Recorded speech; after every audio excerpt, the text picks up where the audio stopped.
Hey, Honey here. This guide is meant for people who feel stuck with their current skill level, or you want to improve faster. Of course, this guide won't cover everything, so I'll be talking about the main points.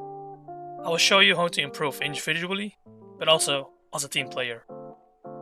I will go over the following things: advanced shooting, surviving, and becoming more aware of your surroundings.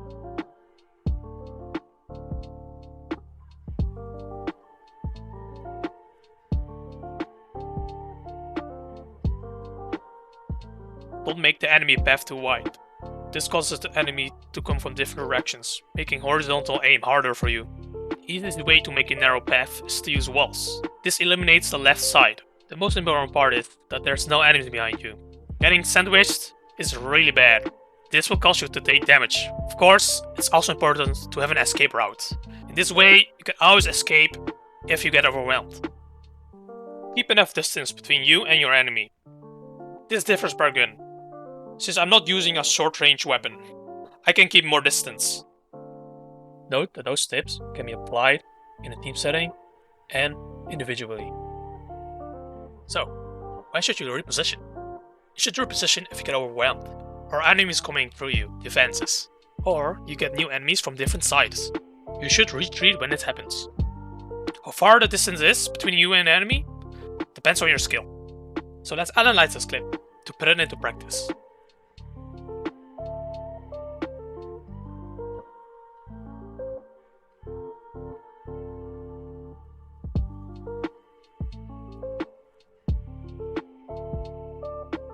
Here I make some distance. Make sure you are not too close to the enemy. You don't want to fight 5 enemies at once.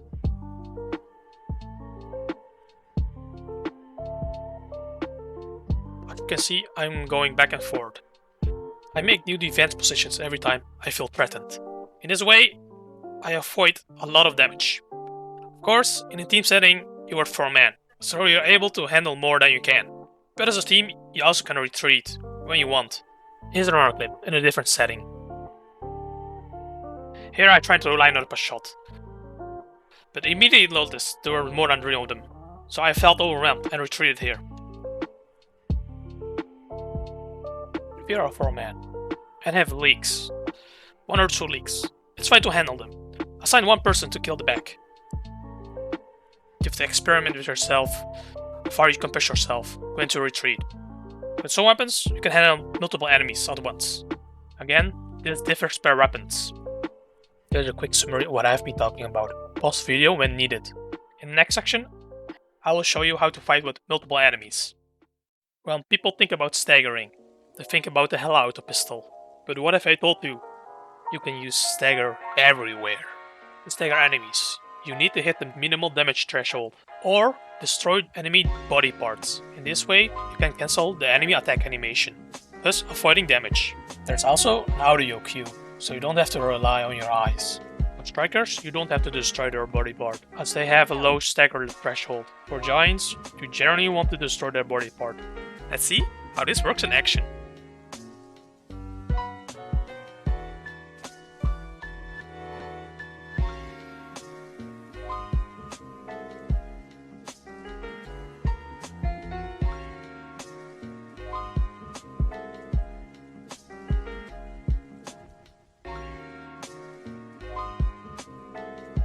Staggering has a lot of benefits, such as giving you a window to reload your weapons, a window to escape, or cover your teammates.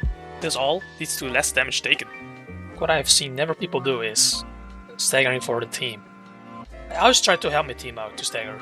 Here are some examples.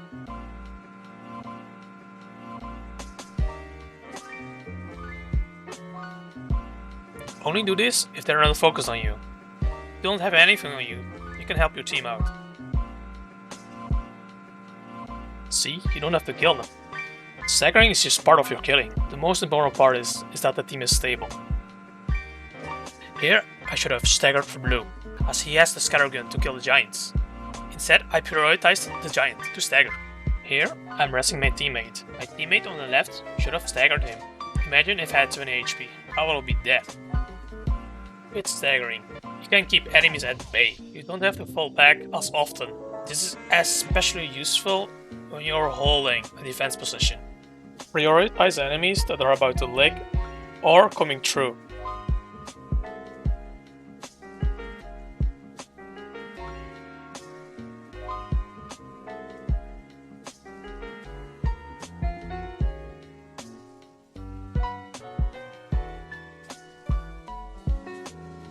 I hope you see the value of staggering. Let's move on to the new topic, surviving.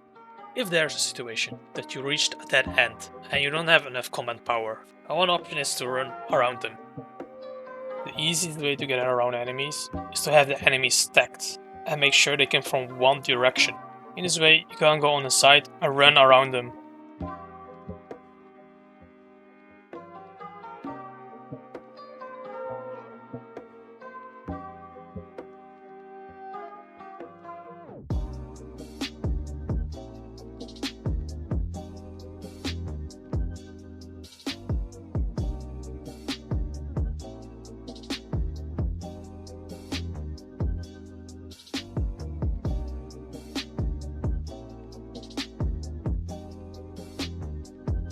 By using environmental structures, you can make the path easier to get around, so that the enemies are better stacked, making the path narrow.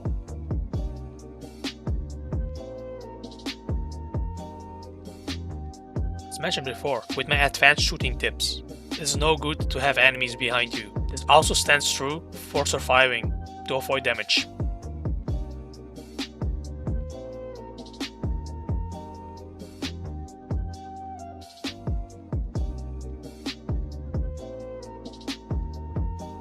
Note that it doesn't have to be a wall. It can be also in an open space, as long as you know for sure that there's no enemies there. You can use the tips previously mentioned to how to get around to have no enemies behind you. Of course, going around the enemies is your last resort. Only use this if you can't escape behind you.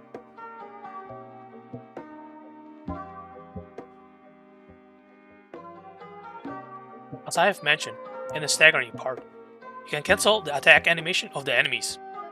You can see in this clip, I avoid a lot of damage.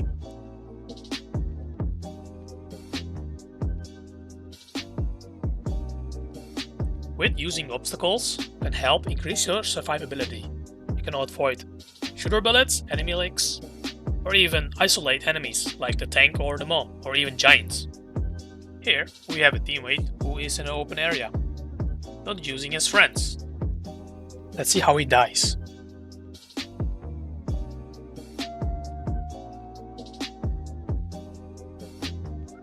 Here are some examples to see how to use obstacles in your advantage.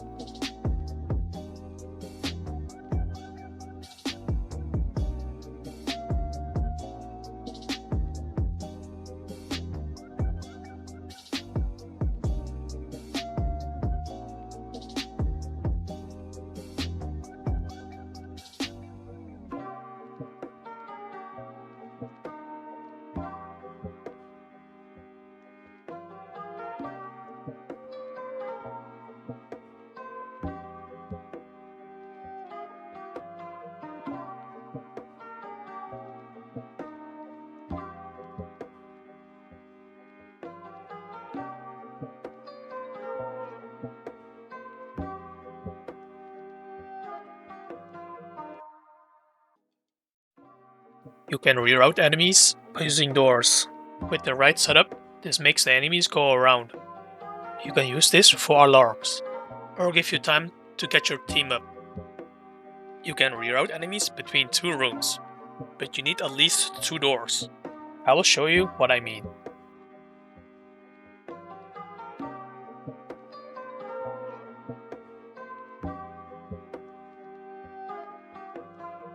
This also works vice versa.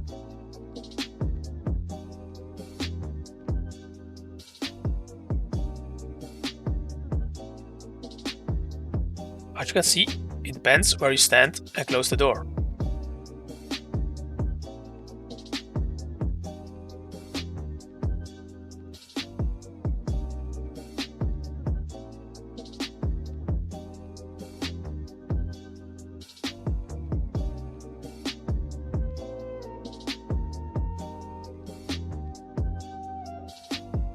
It is also possible to reroute the enemies 3 rooms away from you, but sometimes it is inconsistent. The best way to utilize this is during the alarm setup.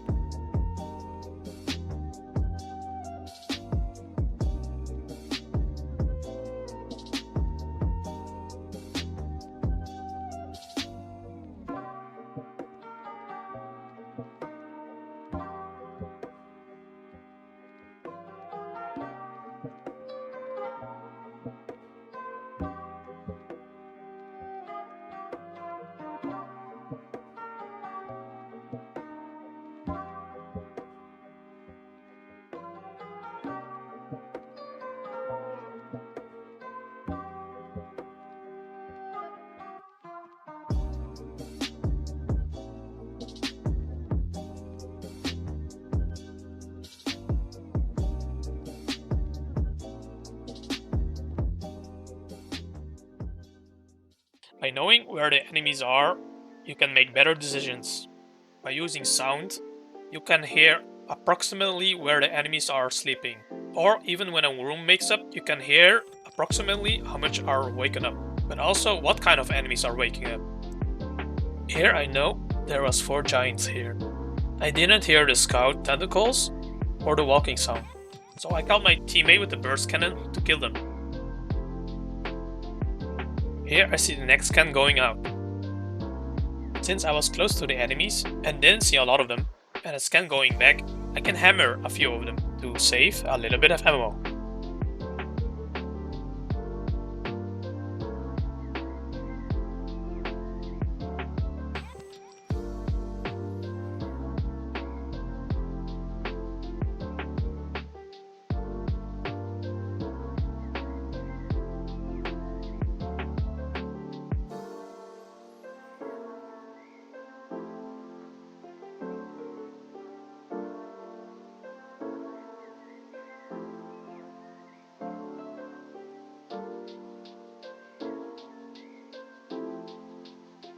You can hear waves spawn from which side they come from. Here I heard a east side spawn. Since everybody was shooting up front, I decided to hold the bag. If you didn't know, you can also hear giants if they're close to you. Here I was holding the wave, but noticed a giant, so I fall back. I was mining the blood door and was about to pull, until I hear some teammates behind me hammering a striker. It is good to know where your teammates are. You can see who needs help and who does not. You don't have to exactly pinpoint where they are, but kinda know approximately where they are.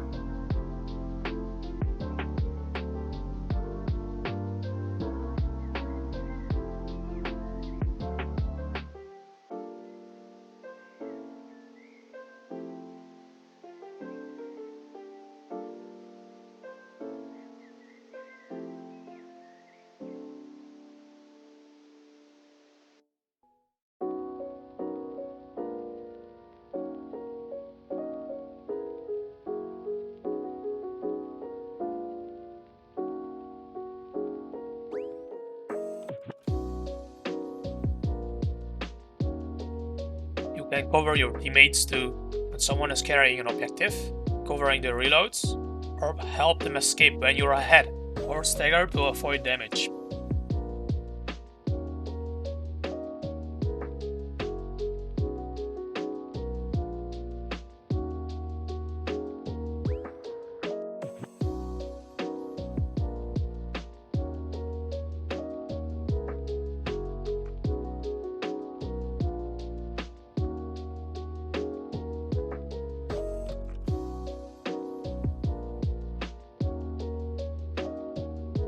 You can hear your teammate shoot, or see their bullets flying, or see how the enemy gets damaged. Depending on how long the target doesn't get focused, you can focus on that one.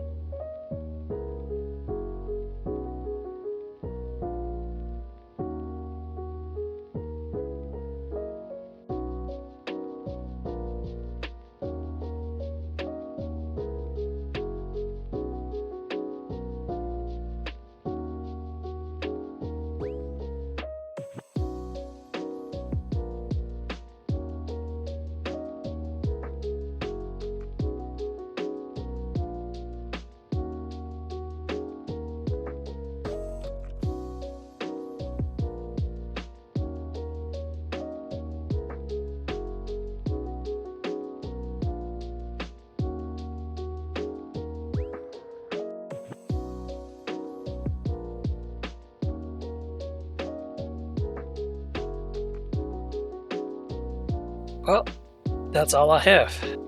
I hope you learned something new. Thank you for watching.